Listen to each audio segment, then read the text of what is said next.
first Swedish Evangelical Lutheran Church of Spring Lake was organized August the 3rd, 1874 by Swedish immigrants.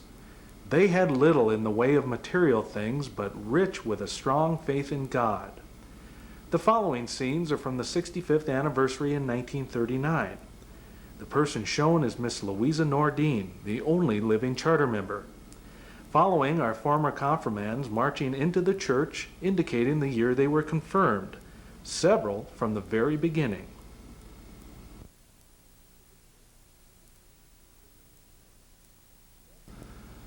During the Second World War, already a time of worry and tension, the congregation was faced with a difficult challenge. February 1st, 1942.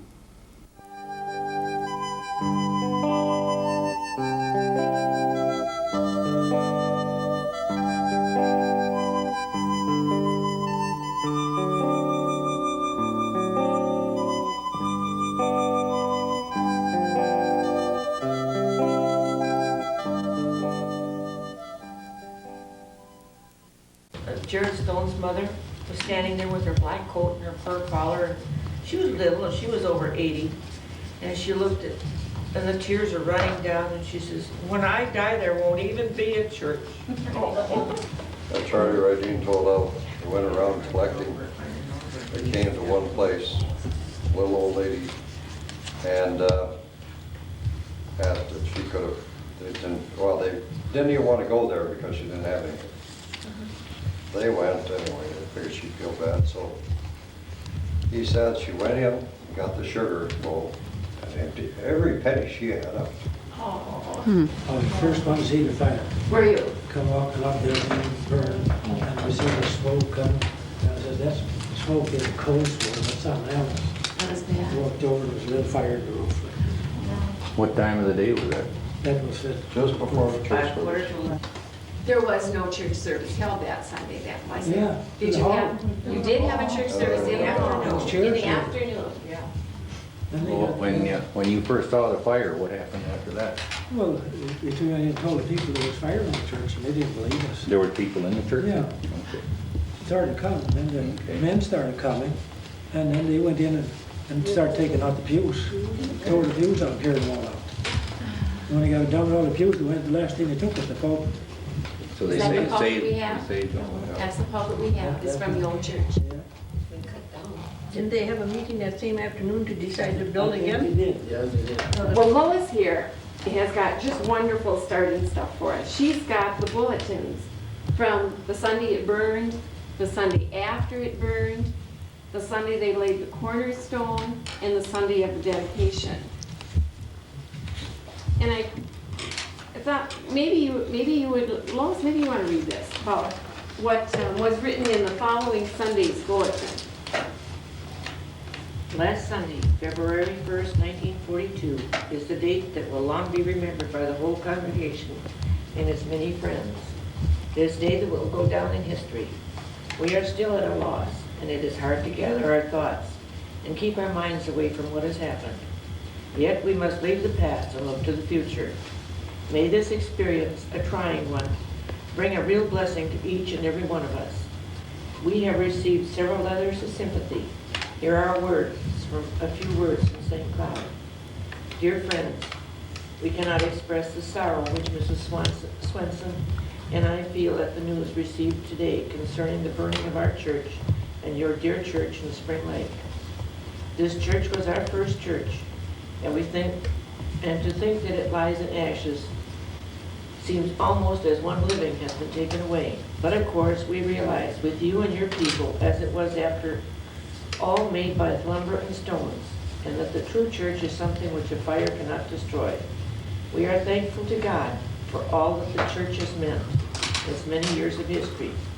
Kindest regards to you all and to the congregation of many, many friends in Spring Lake, Pastor and Mrs. Sabin Swenson. Well, except for saving the pews and the pulpit, was any attempt made to put the fire out, or But do you call the fire department? there wasn't even snow here, there was no water. They come. Pardon? Yeah, they would call the fire department, but it was way long before they ever got here. It was.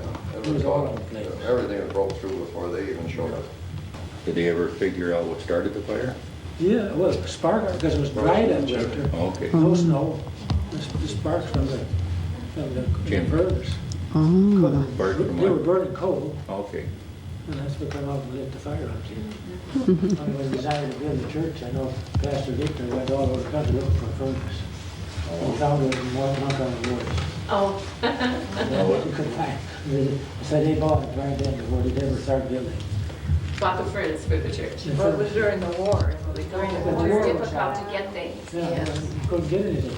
They snuck in right at the end there. After that, they started running into rationing and everything else at the end of the year. And Dorothy's was the first, It was already in October.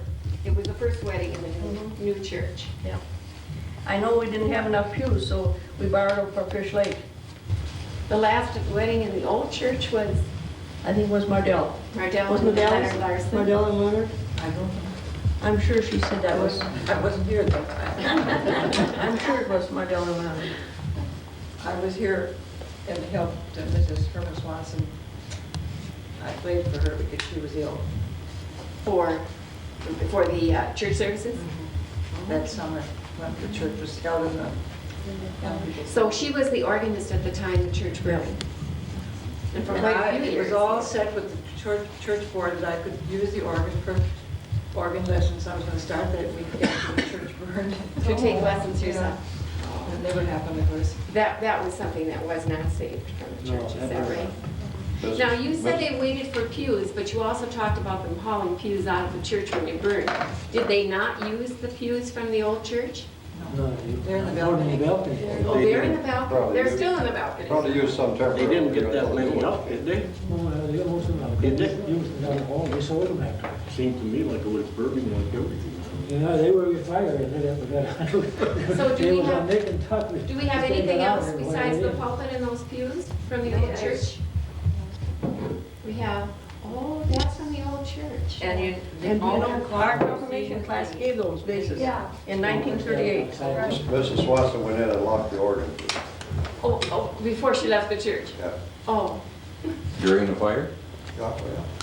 the things we do in our minds are kind of Everybody was in there confused. during the fire. Nobody was out until it started breaking through the plaster. Now, some of you were in the confirmation class that year. How many? I know you were. Art was, Lois, Were you Edith, Edith, and Carl. and Carl. Your confirmation dates were And normally, when would you have been Yeah, yours confirmed? just a little bit. Mother's Day. Mother's Day. There you go, that's right. We'd go that much longer. Yeah. Did you get to just wait, or did you have to keep going to We class? waited, oh, we went to class. September 20th. 2 weeks off in the summer, Know every that up there. Saturday for 2 So you're hours. confirmed better than the rest of us. Maybe so, What were some of the other people who had office in church at that time? Victor was the pastor, and Mrs. Herman Swanson was the organist. Who was the Sunday school superintendent? Alma Gustafson? A custodian? Leonard Larson. Leonard Larson? No, your brother Vernon was. How about young Vernon. person? Vernon Showcase? Vernon. Okay. Was that when the church burned, that Vernon was, Huh?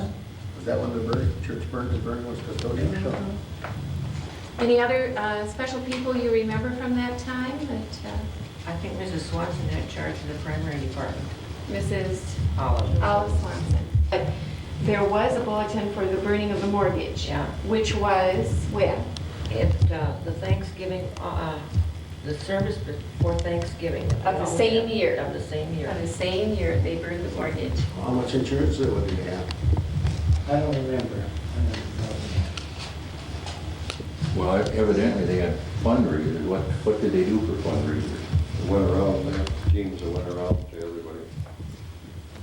And that's how you got That the was lead the that people just biggest gave. one. I guess that came in so good that thing just kept I going. think Oscar Floodquist was in charge of it. The cornerstone was laid May 17th, 1942, and we do have a bulletin upon that, about that. Upon this beautiful hill, the pioneers of this community gathered as early as 1871. The first to arrive here was C.H. Youngquist with family, who came in 1864. 2 years later, the Jonas Erickson family arrived, and then came others who had heard of the Spring Lake community.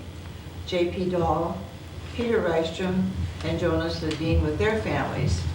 Olaf Cedergren, P.J. Gronquist, Frank Carlson, and H.E. Dahlman were other settlers of this early period. It wasn't Cedarburg. No. Should have been something That else. was Olaf anyway, Olaf. Family. Cedarburg, maybe. Maybe.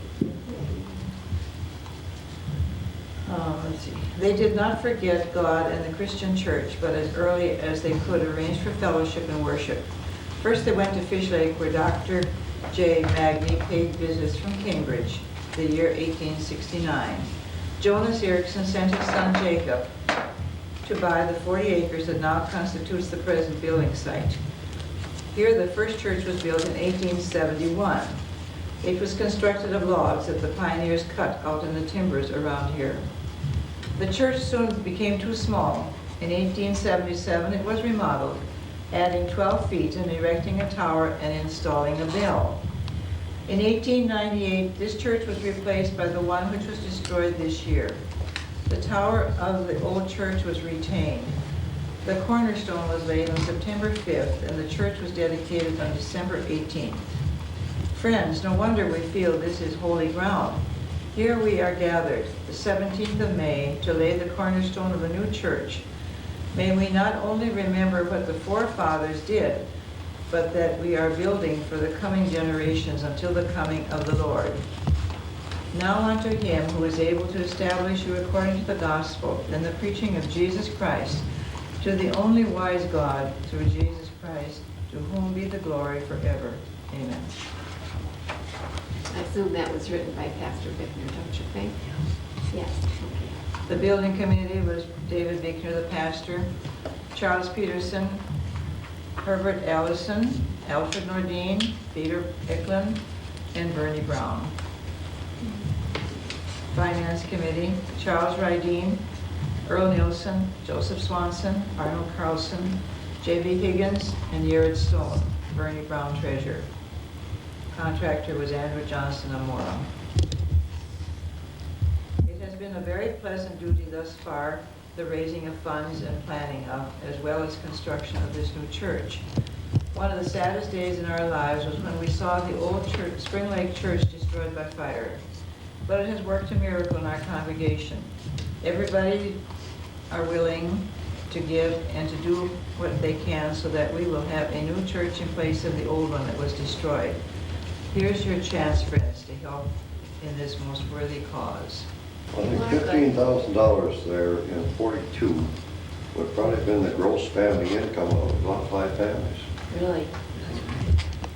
At least 5. Yeah, at least 5. At least, yeah. That's what we have to remember is that. But when they built the Heritage. church back in 1898, well, the parsonage back there cost $600, labor and material. Huh. And That wasn't this that was the parsonage. gross, That was this that was person. the parsonage. And that was the gross yearly income of over 200 families. Wow. If you made $3 a year or $5 a year, you were very rich. You were living off the land then, right? Oh, yeah. Nothing else. Well, there were depressions those years that were terrible. I remember for Christmas, we would donate to the pastor for Christmas some potatoes from our garden and some chickens, some eggs. That was part of his wages, I think. I remember getting it ready. And they also had the financial statement in this bulletin, similar to what we've started doing now.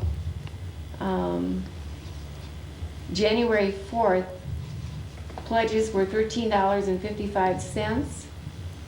January 11th, $29.65. January 18th, $44. January 25th, $41.85. The money needed for January was $129 and 5 cents. And they had their deficit problems then too. There was a deficit of $155 in 1941. Patty Johnson. I've been practically a lifelong member of this church. Lois Johnson. I started Sunday school here when I was 3 and a half. Edith Holmstrom. I've been a member all my life.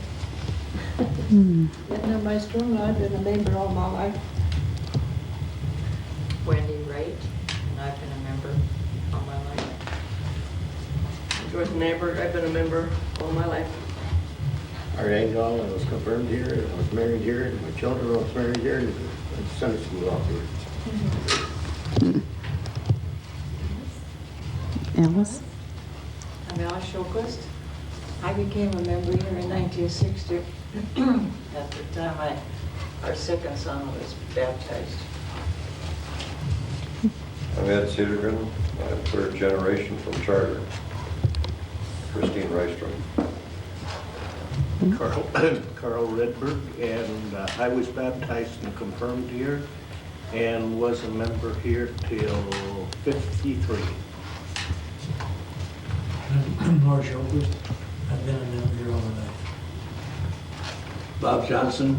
I joined here in 1950 and been a member since.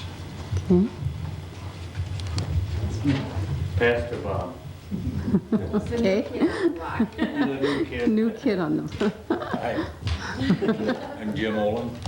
I've been a member about 25 to 30 years roughly. Thank you, and thank you all for coming. The following pictures were supplied by Robert and Lois Johnson of Cambridge. Thank you. This is a congregational picture from 1959, the 85th anniversary. The youth hall is visible through the trees.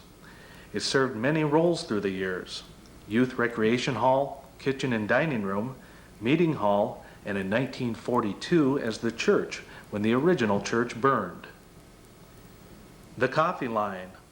Those pictured include Edna Rystrom, Myrtle Dahlman, Till Rystrom, Hilder Anderson, and Paul Johnson. In the doorway is Roger Anderson, son of Hilder and Henry Anderson, and a Spring Lake native who entered the ministry. We move ahead now to the 90th anniversary in 1964.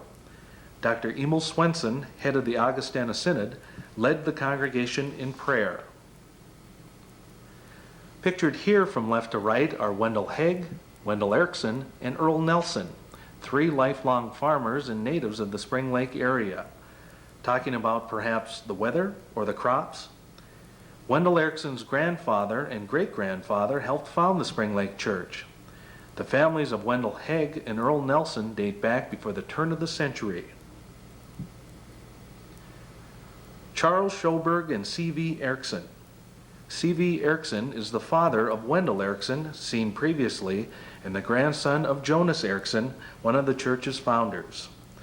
Mr. Erickson's granddaughter, Wendy Wright, is still a member, one of the families with an unbroken tie to the beginning. Pictured here are Joe and Ted Dahl, descendants of one of the church's founders, and Edna Rystrom, a lifelong member. Washing dishes, 1964 style. Pastor and Mrs. Harry Lundberg. Pastor Lundberg served Spring Lake from 1944 to 1949. Dr. Emil Swenson and Reverend A.P. Allman. Reverend Allman served Spring Lake from 1956 to 1965. This is welcome back to Ladies' Aid Night. Somebody asked me when we were here a little earlier and were fussing around with things, who the speaker was going to be tonight. And I said, and I hope nobody's disappointed, but there is no speaker tonight. There are quite a few speakers tonight. I hope there's about 25 of them, as a matter of fact. Maybe 27 or 28. I see some more faces since I counted. We're going to ask you to participate in the program tonight and to rack your brain for any memories you might have. And if you brought any memorabilia with you, if you would share that with us on the table sometime during the evening, we'd appreciate that too. The program committee tonight is really Mrs. Gwen Lundeen and Mrs. Ronald Johnson. But standing in for Mrs. Lundeen is Mrs. Jim Eichler, and Mrs. Lundeen is not with us tonight. In October 1950, according to some of the books that I have been going through, and gee, that was a lot of fun, the Ladies' Aid purchased 25 copies of the junior hymnal plus 2 with music. I couldn't find them, but Alice was kind enough to loan me hers, and the green books that you have that say junior hymnal on them are songs that I took out of the junior hymnal.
It seems that Ladies' Aid has always been a very important part of the ministry, activities, and caregiving of this church.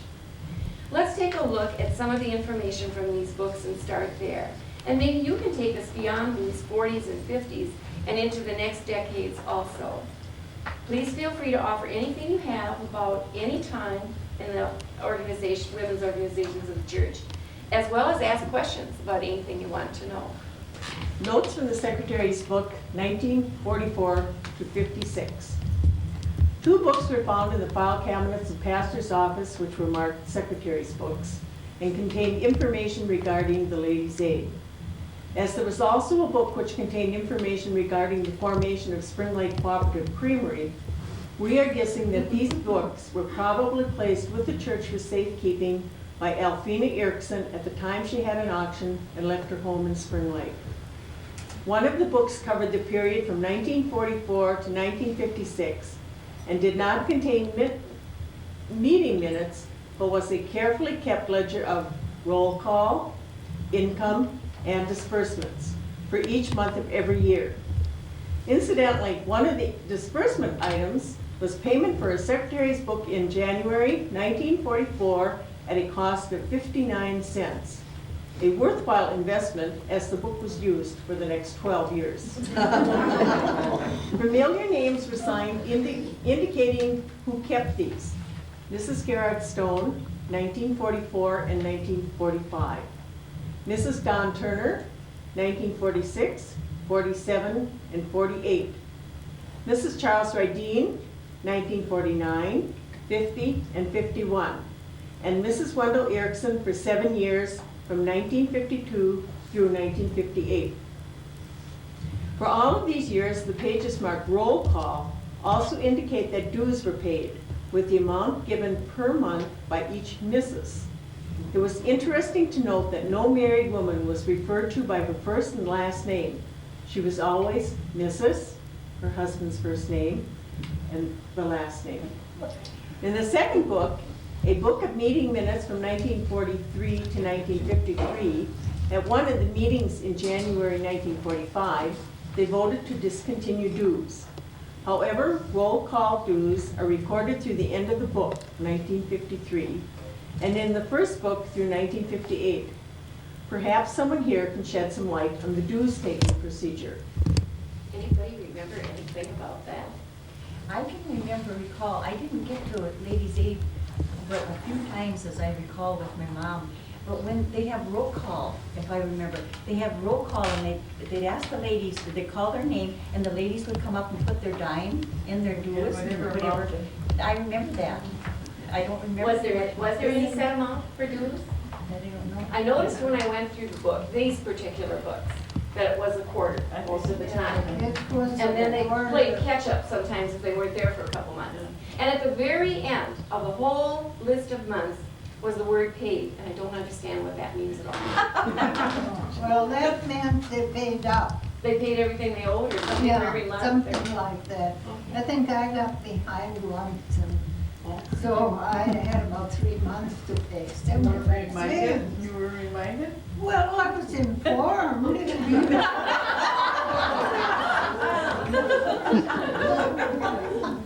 Gently, Margaret, were you informed gently? Pardon me? Were you informed gently? Oh, yes, well, my Suppose name it was just said, there yeah. and there was these holes, you know. Yeah, I can only remember a quarter as, I think I can I mean, there were some months it probably was hard to get a quarter. But I would never remember until after that time. I would go up for my mother. She said if I behaved, that I could walk up instead of her. So I paid the quarter. Sure. And a lot, there wasn't, every day you didn't have a purse, this quarter was tied in the corner of the hanky. Yeah, the infamous corner of the hanky. Many pennies and nickels went to Sunday school tied in the corner of a hanky too, didn't they? Oh, always in the corner of a hanky. I have said many times, I wish that we could do this now.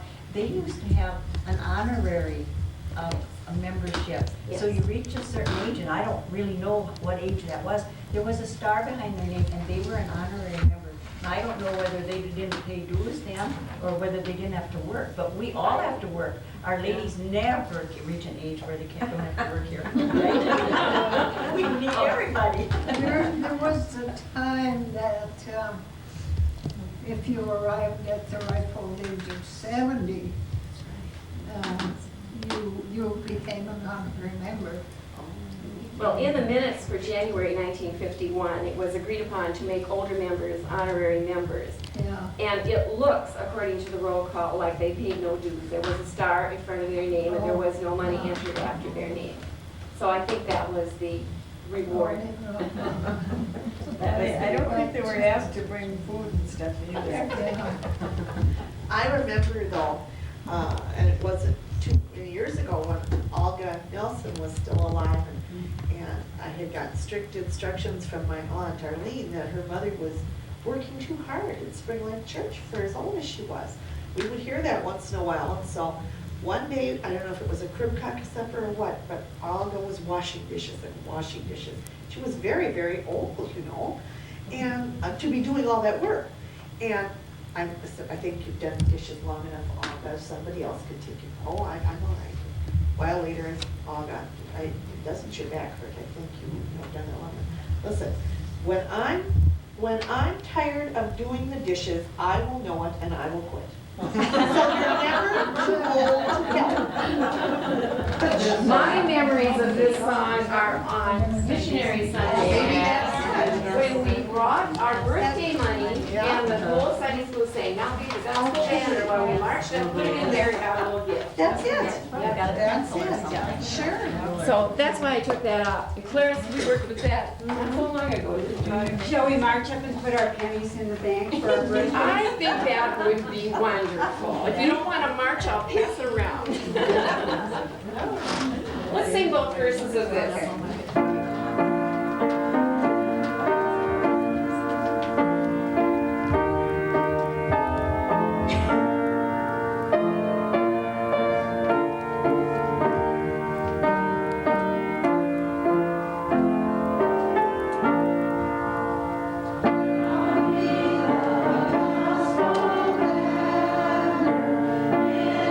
Every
we bless the memory of all the women who have gone before us in this church. In anticipation of this anniversary, Phil Hammergren, a Spring Lake native, left this message. I have been asked by a member of the committee that is preparing to the 125th anniversary in 1999 to say a few words about my early experience as a young boy growing up here in the Spring Lake area. I have thought many times about the early days of the Spring Lake area, thinking of how our forefathers left their homeland and moved to a new country and settled at different places. Most of the ones that settled right close by here in Spring Lake must have had a good upbringing in the Lutheran Church. As the members struggled in the early days, God provided the wisdom for the leaders to establish a church, which they did and organized in 1874. God provided all the needs of the immigrants and has continued to provide for the good community strong leadership, having furnished many very able pastors to take care of the spiritual needs of the various families. And of course, we hope that the young people that come after will continue to lead the way the former members have led.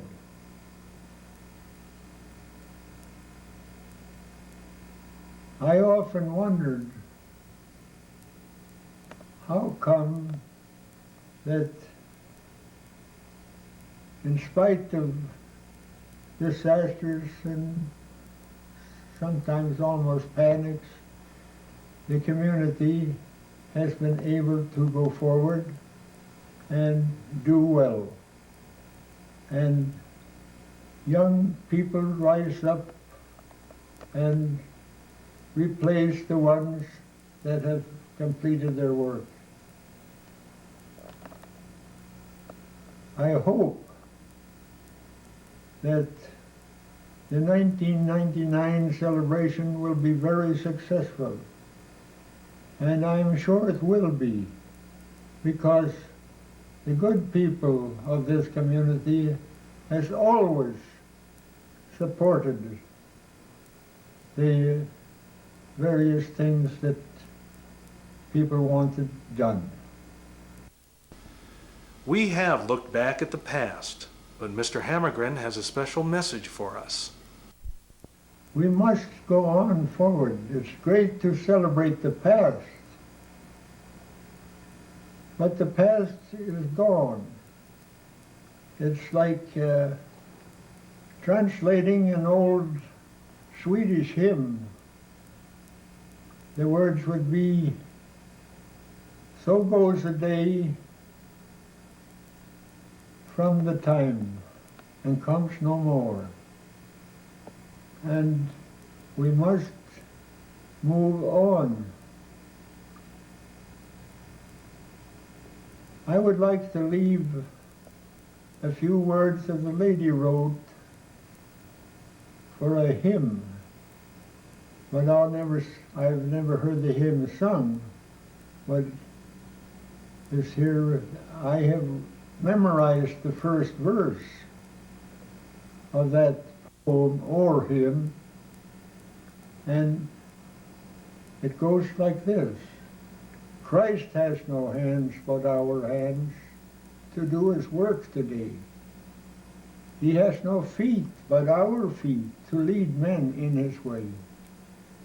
He has no tongue but our tongues to tell men how he died. He has no help but our help to bring them to his side. The Spring Lake Church and community remain dear to Mr. Hammergren, and he returned for many of the church celebrations. He will not be with us for this celebration, however. He passed away in August 1998 at 95 years of age. Yes, Mr. Hammergren, the church will look forward. The theme of the anniversary is carrying the faith, and this congregation will continue to do so. Looking back, we see that people come and go. Churches are built, destroyed, rebuilt, and remodeled. Technology has brought dramatic changes in our lives, but with God's care and our faith, we shall go forward. In 1974, an educational wing was added, providing more room for the Sunday school and offices. These scenes are from construction of the Tower Room in 1993. This room provides additional room for various activities.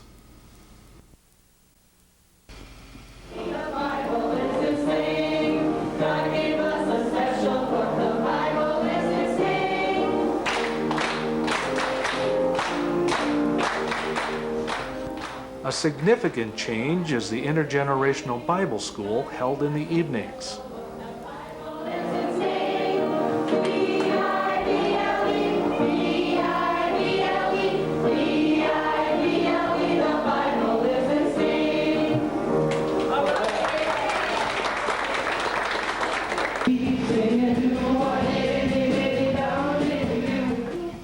Along with the new Bible school comes a change in the music.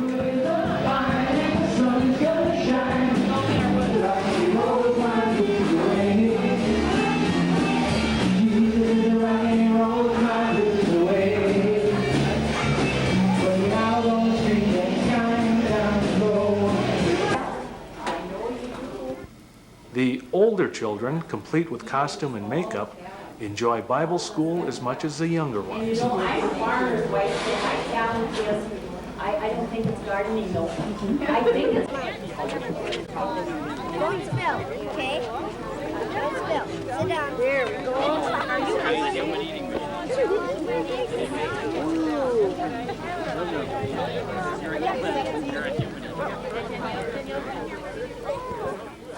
After school, a time to relax, enjoy some ice cream, a fire, and more music.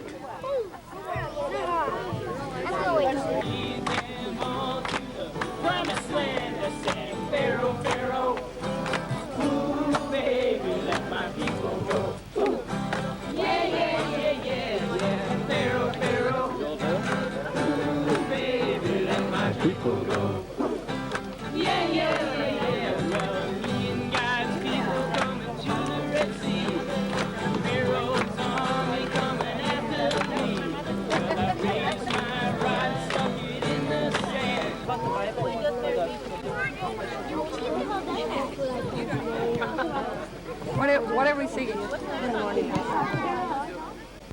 Sitting around a fire, a peaceful ending of the day.